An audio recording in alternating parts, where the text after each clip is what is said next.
Now let's go to Parliament. Ranking on the Constitutional and Legal Affairs Committee, Bernard Ahiafo says the committee will thoroughly scrutinize the Anti-LGBT Bill before putting together a report for a debate in the plenary. He also observed that the committee is scheduled to consider at least 5 petitions in a day. He spoke to Parker Wilson.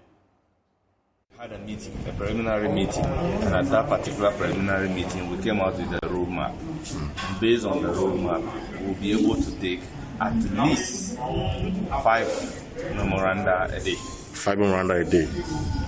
But you have, we are told that you have over 100 memoranda. Yes, it's now ranging between 140 and 145. I see.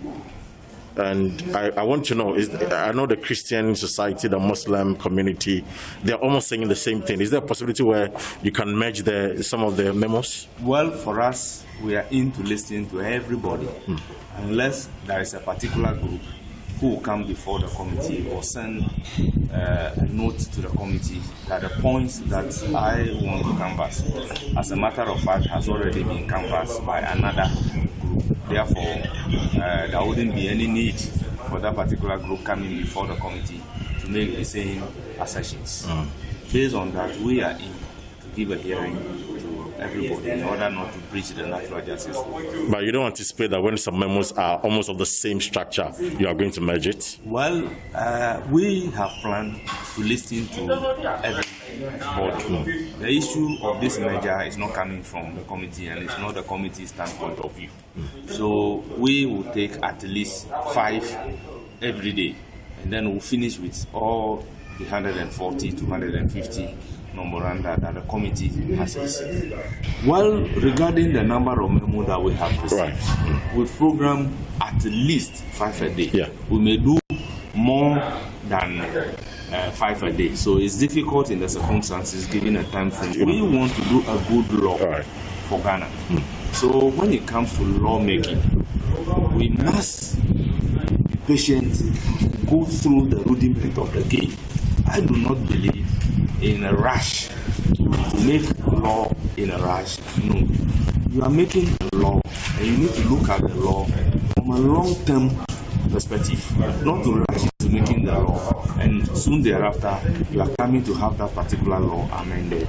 I am not in for that. So meticulously, the committee will listen to all the people who submitted the memo to the committee. The committee will thereafter take the input of those who submitted them to the bill, clause by clause, sentence by sentence, and word by word, and link it against the existing laws that we have, because we need to ensure that there is no provision in that particular bill that is repugnant with any provision.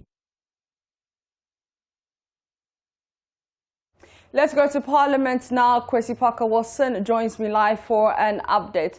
Now, Kwesi, what's the latest on the freeze on the private members' motion?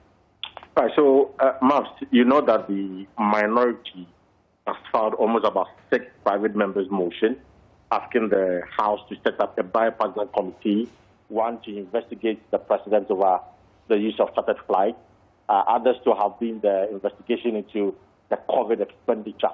Now, today, another motion has been filed by the minority, and they are asking the House to constitute a bipartisan committee to investigate alleged infractions during the confirmation of the president's nominees for the position of chief executive officers for the MMDCE.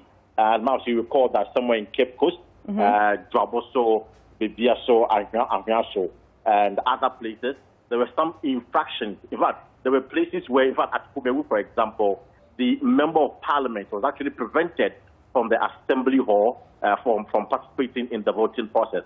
And so these are the issues the minority has raised this morning and is asking the House to investigate.